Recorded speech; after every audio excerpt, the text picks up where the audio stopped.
So to start, the main reason why felons should have their rights restored is because it's guaranteed to them by the Constitution.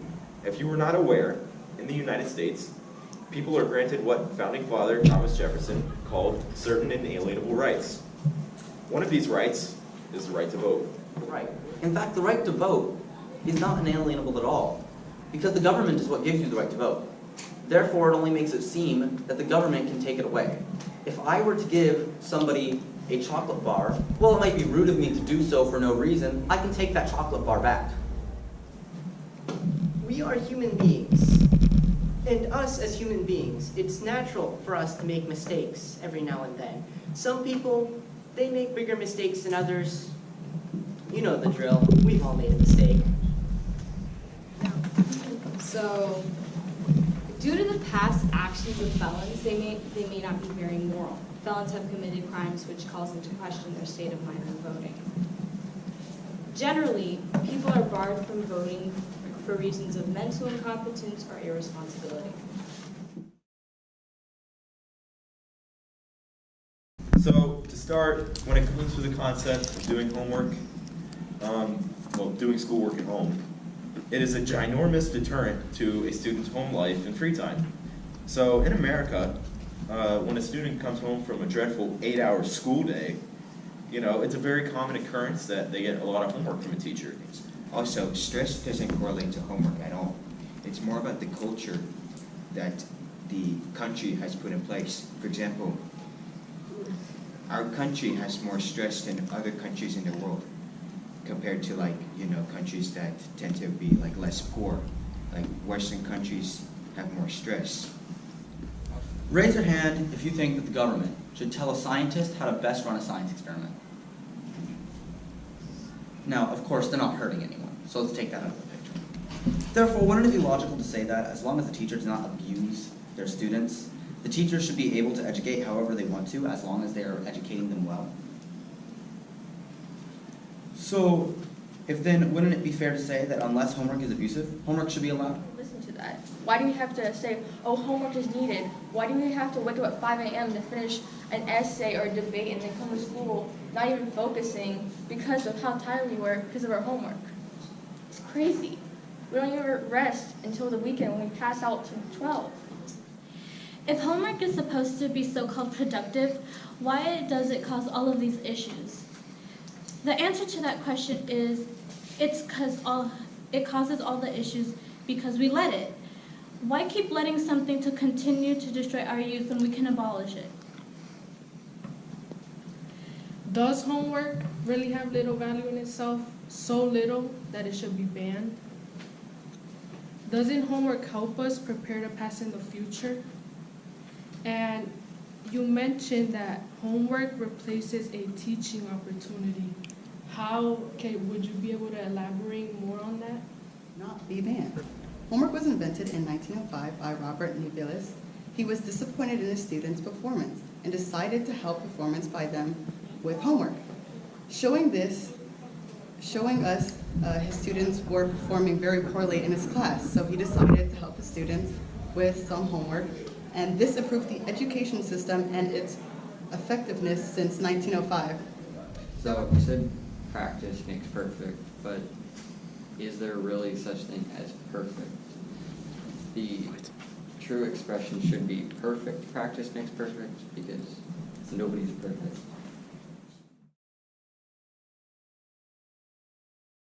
The first argument I would like to make is about the emotional standpoint of Generation Z.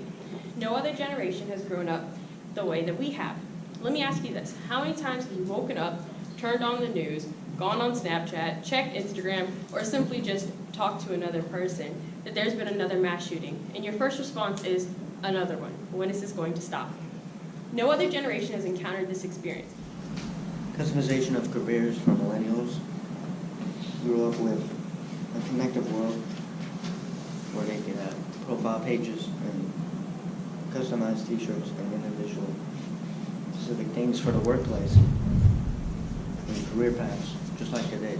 So we see the similarity already.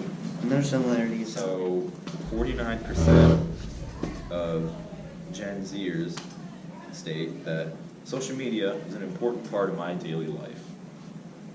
56% of Gen Zers state that I post on social media very often. And 42% of Gen Zers say that social media shows an overly positive view of people's lives. How can we forget that? You have to look outside of our generation and open your eyes to the generations before us and our history of how people have become, or how people have stayed the same throughout generations. Change. The only way you should be correct is if the question being asked has generations upgraded. Then I would strongly agree. Coming into conclusions, have generations changed or have they upgraded? The silent generation. The problem with Generation Z is that while a crisis turning did occur, which was 9/11 and the Great Recession, causing a restructuring and homogenization, a rapid turning also occurred, which was the 2000s commodities boom, causing Generation Z to be a mix of two types of generations. This causes Generation Z to be very tribally minded in thinking in terms of us against them rather than just me or us. That came to be called the Dust Bowl. Massive dust storms choked towns, killing crops and livestock and sickening people. The Dust Bowl had caused millions in damage and hurt many people. Generation Z had then suffered a similar thing from 2007 to June 2009, the Great Recession. It's generally considered to be the longest period of economic decline since the Great Depression of the 1930s, history stated. I present to you an apple and an orange. They're both sweet, they're both fruits, they're both warm, as in their color, warm colored red-orange. Does that make them the same thing? No, they're completely different. If you bite into an orange, first of all, it's going to taste disgusting because you forgot to peel it. And if you bite into an apple, it's going to be sweet. If you bite into one generation, it's going to be completely different than if you bite into Generation Z.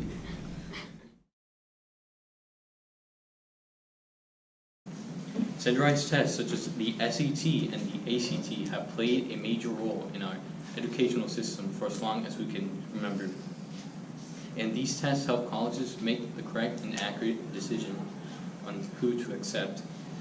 Standardized testing provides an overall educational benchmark for both school students and teachers. So, after the No Child Left Behind passed in 2002, the U.S. slipped from 18th in the world in math to 31st place in 2009, with a similar drop in science and in reading. A 2011 National Research Council found no evidence that test-based incentive programs are working. To start, the ACT and SAT scores are not an accurate representation of students' knowledge.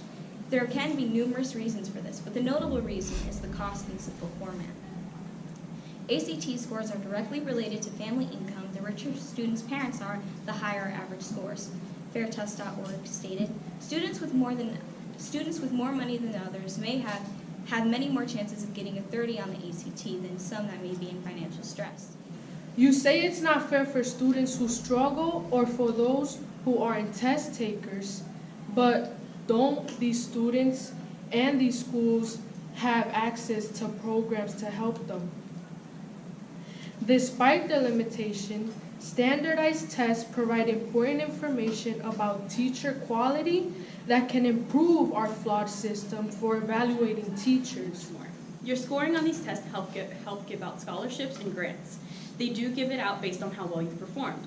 I know what you're already thinking. You can only get a scholarship or grant if you get an extremely high score or a perfect score. And what I would like to say is that statement is false. Colleges will give out grants and scholarships to people who do not have extremely high scores or perfect scores. Another thing that your test score helps colleges determine would be what support systems or academic advisors. Because I have test anxiety myself, same as my partner, and when I go in to sit down for my SATs, I get so nervous and so much anxiety that it takes me 10-20 minutes just to calm down and be able to read my first question. Standardized testing is the most cost-efficient method of measuring where students are at, whether we like it or not. Now, People seem to think that standardized testing tests intelligence. It doesn't. In a way, it tests more aptitude. The way you perform in certain situations, whether you have certain background knowledge on certain subjects that may not be reflected in your work or in your course exams. We all really know some places in the internet aren't the best place to get morals. So don't you think it shouldn't be the internet, it should be leaders and parents who can have more influence instead of the internet? Hello, ladies and gentlemen. As a logical human being, I think of basic human rights as anything from an image of freedom or food or shelter, not a Google icon. According to the educational booklet provided by Mr. Patterson, human rights are based on the principle of respect for the individual. The opponent also brought up that, they don't see internet in the same light as equal rights, such as she mentioned drinking from the same water fountain and stuff like that. So we would say that yes, those things are definitely more important, but that doesn't take away from the importance of the internet. The internet is a very important thing that every human should have the right to.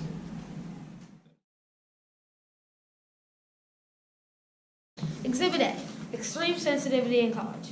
The same extreme sensitivity to words or conduct that might possibly offend someone has already taken root in many of our college campuses and is spreading outward towards other parts of our society.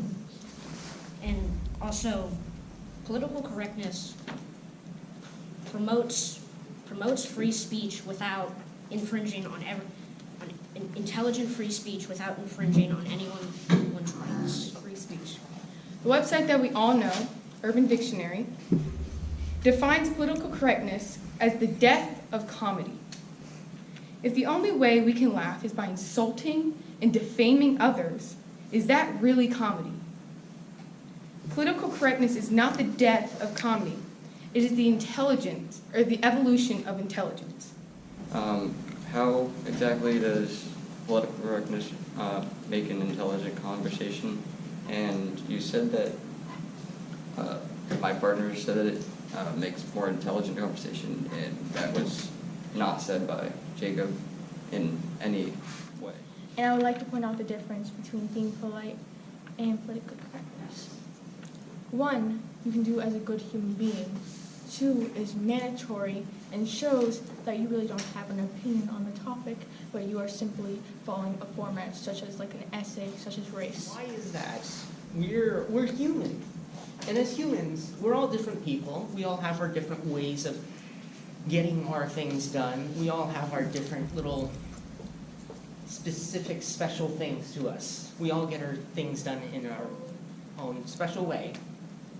So why would being politically correct and being respectful to people make us all a robot with some monotone voice? The truth is that political correctness as a whole is nothing but a social ideology. But political correctness helps society as a whole to become courteous and more rational altogether.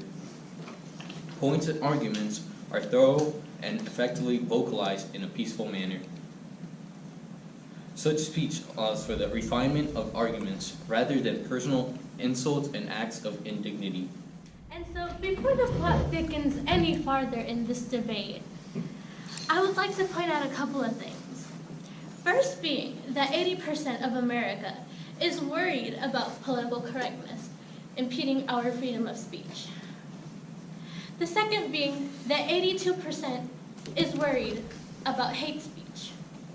These statistics are provided by the Cato Institution. But I want you to imagine this. You're a college student athlete. You're preparing for what everyone likes to call the real world. But there are a few obstacles that are in your way from just having that straight shot down the path to the real world. For example, you have practice. You're in the gym working out. You're in the film room. You're in physical therapy. You're in cryotherapy. You're being slammed with essay after essay, assignment after assignment, and at the end of it all, you don't even make it to the pros. So you're left broke because you had no job for 4 years, and because you were too busy, and now you have to make it out to that real world they all kept telling you was coming. Would it not hurt the small schools because some of them can't really pay that much and are already in a hole trying to supply their customers with a good stadium and a good experience, already trying to supply the athletes with all the necessary equipment and workout areas? Not be paid. You said that the NCAA makes enough money to like pay every player, but like, you know, they make like around $1 billion of revenue, like in 2017, which don't get me wrong, is a lot of money. But let's say the NCAA gave everybody the amount of a part-time cashier that works 20 hours a week. 20 hours a week. They'd make at least $12,000 a year. And if you were to give that to all 460,000 players that are in the NCAA, it costs a whopping $5 billion, $740,800,000 a year, which is like 5 times the revenue that the whole NCAA makes. So you stated that if we were to pay each athlete the salary of a 20-hour minimum wage worker, that it would be too much money for the NCAA. But don't the colleges themselves make the money and not the NCAA?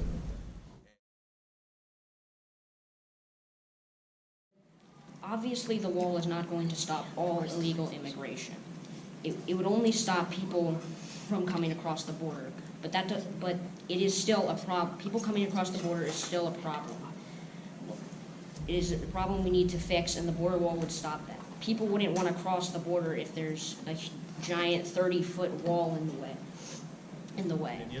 The wall should not be built because it could infect the environment. It wouldn't prevent the real problem of immigration. It'd be more of a Band-Aid, if you will. And it would send a message that, and although yes, Liam, you are somewhat correct when you say that it would send a message against illegal immigration, but not necessarily illegal against legal immigration. I still feel as though the wall in itself, the idea of it, is just not American, and we shouldn't do it.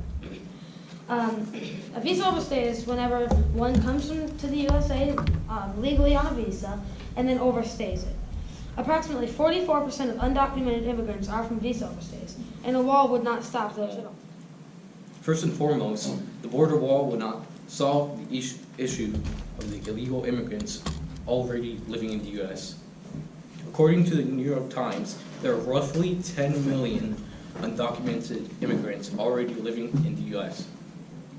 Due to this, the wall will not serve as a suitable solution. Wants to curb like immigration so that like dangerous people can't get into their country.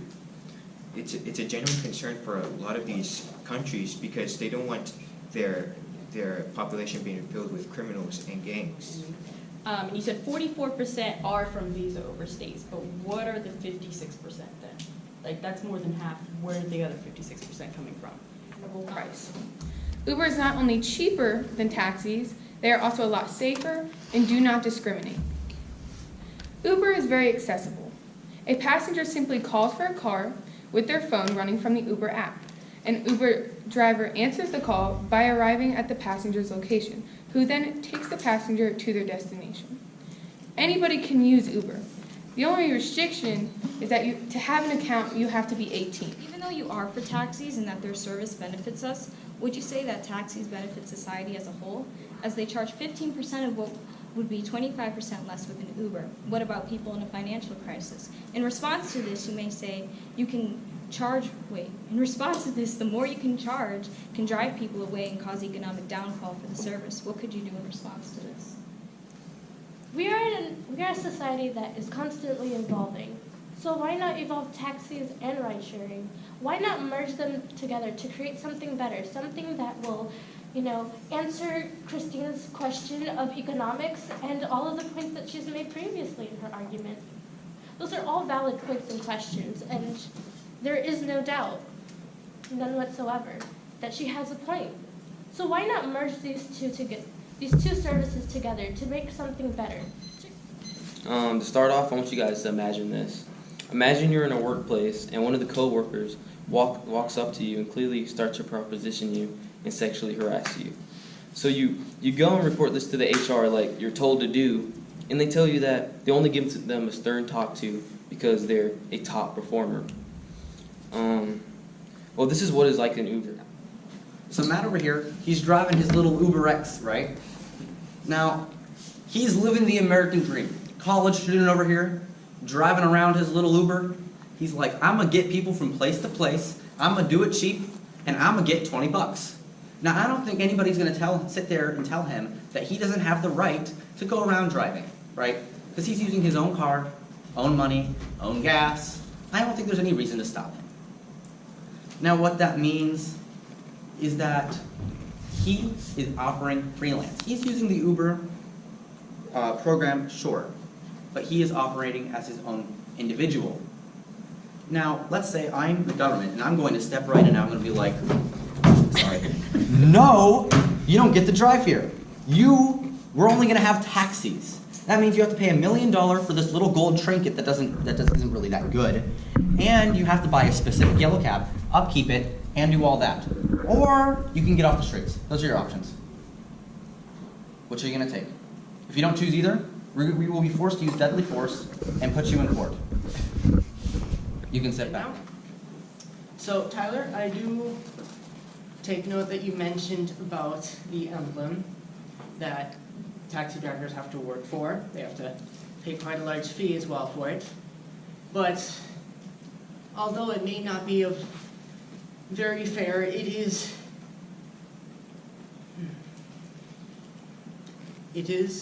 with good intent. People work hard, and they put forth a lot of time and effort and money to get that medallion. Because you know what it says? It says, I worked hard to get here. I worked hard to get this position. I know what I'm doing. I've been doing this job. I put forth a lot to get where I am today, to have this position. Tyler, that little, whatever that was, that kind of infuriated me. Because people worked hard for that medallion. They paid close to what's it called? A small loan to Donald Trump. You all know what that means. We all know what that means. And does someone cut in front of you in line and say, oh, I can make money like this. I don't need to have to pay for this medallion. I don't have to do this. I don't have to have insurance. I can clean up. If someone pukes in my car because they're drunk and I'm driving them home, I'll clean it up. Don't worry about it. Really? Ride sharing will overtake taxis. Like you said, competition is a real thing. And evolution, you mentioned that as well. Yes, survival of the fittest, and taxis are not fittest in this scenario because ride sharing is growing in popularity and will put them out of business. So on the way to school, I dozed off. When my mom got to Bell Creek, she parked by the Not Your Mother's taxi buses, those black buses over there. And my mom works at Valrico Academy. So we got there pretty early. We got there at around 7:10, so she had to go to work because they go into school an hour before us. So this left me and my sister in the car with about an hour before BCA would open. But I was still pretty tired, so I was fast asleep. This is when it started. So I woke up. I got out of the car to walk to school. This is in the dream, if you weren't aware. When all of a sudden, my 14-year-old sister got in the driver's seat of my mother's car and attempted to park our car, even though outside of my dream in real life we were already parked. So it's already weird starting off there. So then my sister then proceeded to back up my mom's car on top of a giant 50-foot tall red monster truck that was in the Bell Creek parking lot. So the tires on our car then proceeded to fall off. And at this point in the dream me was really embarrassed. I looked up and I was like, oh my goodness, like our car is like 50 feet in the air and the tires fell off. Like, I'm so embarrassed. I'm Christina Morales, and I have a topic that is beyond spectacular and marvelous in any way possible. To start, imagine this. It's a breezy and cool night, Your body lies in the itchy grass, and you keep looking back and hope you're not in an ant pile. Your arms are behind your head, and you can hear the small giggles that come from your friends as they talk about that embarrassing thing you did at lunch today. But it doesn't bother you, because you're in awe of the stars. The composition of the stars, to be exact. Like, what is it made out of? And not only that, but who took the time out of their life to sit and unleash such a discovery? You're thinking about it now, aren't you? That person you ponder was born in the year of 1900 in Wendover, England, to their parents Emma and John Payne. But little did the two know was that their child would be a notable astronomer of their time and would have proposed a thesis that the stars above had been made primarily of hydrogen and helium. Before I go on and recognize the two people who contributed to our galaxies, who wants to take a wild guess as to who this person was? Matt, I knew you were going to raise your hand. Sally Ride. No, but she is sort of in here. Do you want to try this? I don't know. I was trying to think of another female astronaut. It's so weird because I thought Matt would raise his hand. You had a dream? Yeah, probably, yeah. Well, it was a young woman named Cecilia Helena. And my opponent may manipulate past examples of gun control use, but they will show that they were not. There were there was examples of too much gun control or too little gun control. Define too much or too little gun control, and what are you exactly trying to take away from the gun, or how you're trying to limit the gun control? Because it's kind of broad, what you were saying. So, to begin, gun control laws are unconstitutional. The Second Amendment was intentionally written so that American civilians are able to combat against government tyranny and form armed rebellion. Therefore, by setting up statutes to prevent law-abiding citizens from obtaining firearms, the Second Amendment is being deliberately violated. That is, you said that that suicide is the leading cause of gun deaths. Well, wouldn't you argue that people with mental health issues shouldn't be allowed to get guns, and that includes people who are having suicidal thoughts? These patients are in the process of dying. Let them choose how and when they will die. Let the patients have the dignity of a quick and comfortable death. Humans can experience the same pain as other animals. We euthanize our pets when they are hurting, and it is not against the law. It should be legal for humans. With us. So I'd like to start off by asking, is euthanasia really the only way to stop suffering? Is it really? There are many ways to stop suffering, and at the moment, I don't believe euthanasia is one of them.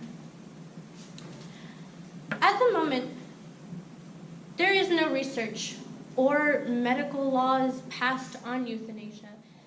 Euthanasia, it does not just affect the patient, it affects the families of the patient. It affects the team of medical staff who have to endure this experience. It also affects people with similar circumstances. You might be wondering, how does it affect people with similar circumstances? Well, according to Richard Doflinger, a public policy fellow at the Center for Ethics and Culture at the University of Notre Dame, he says that, quote, ending someone's life does not end the suffering. It just simply passes the suffering to other similar people who now have the fear that they are next in line to be seen as having worthless lives. So what is NASCAR? To answer Matt's question, it's the National Association for Stock Car Auto Racing.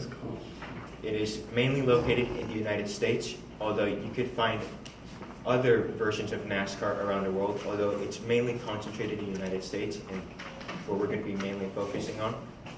And then every year, they hold a series to see which NASCAR driver will basically the best out of all of them, and they'll win a championship at the end. Basic stuff.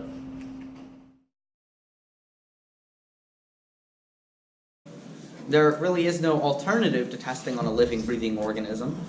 If we have a vaccine, we have no idea what its effectiveness is unless we test it on an animal. There is a 10-year process in order to make sure that vaccines and other medical technologies are okay for use, and that involves testing on animals. Because if we don't test on animals, and we go straight to human trials, you will get charged as a doctor with malpractice because doctors can't harm their patients. So that is very illegal. I have one question. Do you know that a human has a choice to be tested or not to be tested? They know what is to come. If they do not agree with what comes with animal testing, then they don't have to do it. They have a choice. Now, if they know the results and what will happen, the outcome of it, then they have the right to sign it or not. Animals are less than humans, and I have a few reasons why.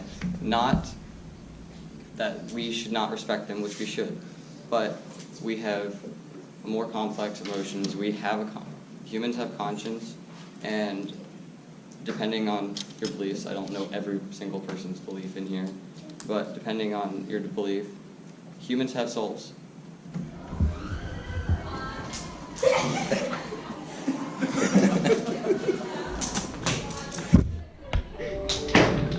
This is in the movie.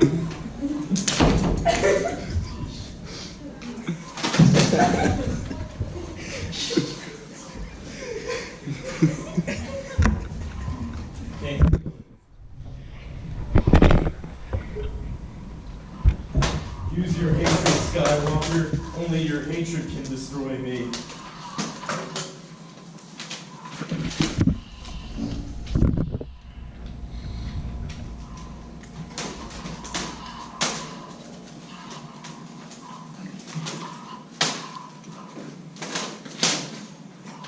You were beaten. Surrender now. Never. Okay, I guess you freaking caught up. No, I was just put on his hand.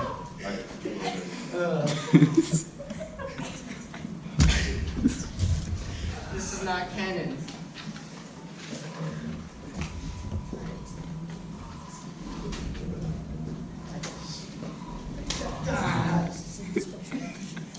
There is no escape. Don't make me destroy you. You do not realize your importance. It has only begun. Your power is advancing. Join me, and I will complete your training, and we will end this destructive conflict. If you only knew the power, Obi-Wan never told you what happened to your father. He died. No. You killed him, didn't you? I didn't. I am your father. No! Search your feelings. You know it to be true.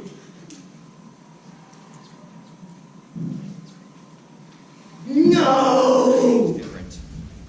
An e-cigarette is basically an electronic version of cigarette.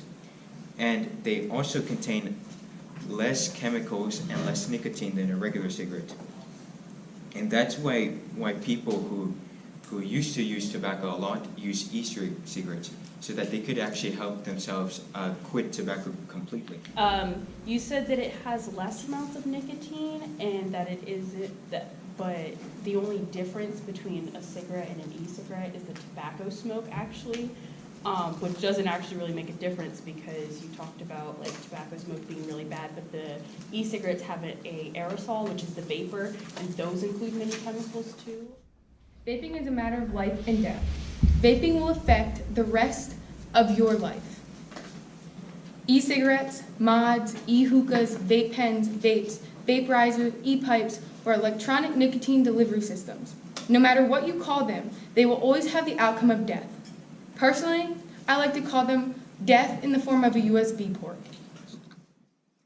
You made another point that was vaping gets people onto smoking, but why has the rates of people smoking regular cigarettes declined over the years?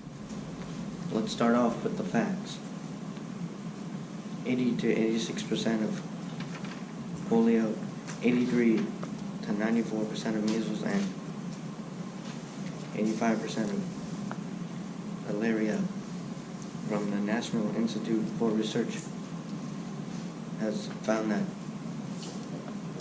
that's the number of that's the percentage of extermination of these viruses used by vaccines. One question I would like to say is that, you know how much vaccination costs and how many vaccines there are. For example, there's Prevnar, which is for pneumococcal pneumonia, and each dose costs about $139. So wouldn't it be safe to say that forcing such an expensive vaccine doesn't really help the low-income communities they're trying to help? Thank you. Monopoly Man, does he have a monocle or does he not have a monocle? Raise your hand if you think he does have a monocle. Okay, a lot more of you. He does not have a monocle. He does not have a monocle. A lot of you guys are really surprised right now. But this, again, is a case of the Mandela effect. One more. C-3PO.